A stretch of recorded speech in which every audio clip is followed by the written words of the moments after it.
Good day to all employers. My name is Emilord, 40 years old, from Tulunan, North Cotabato, Philippines. I am married, blessed with 4 children, one boy and 3 girls, ages 18, 16, 12, and 9 years old. I am a college graduate of Bachelor of Science in Commerce major in Management. My hobbies are cooking, playing with the kids, and driving. I work as a housemaid in Philippines for 3 years.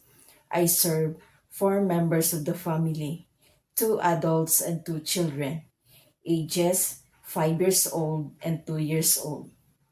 My duties are taking care of the children, sent to school, cooking, cleaning, doing laundry, ironing, and marketing.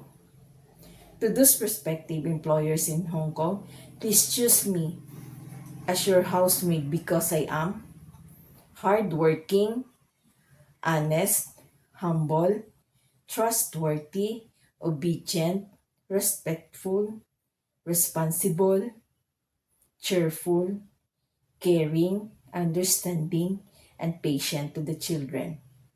And I promise to do my best, do my duties and responsibilities as a housemaid. Mom and sir, I am looking forward to work with you as soon as possible.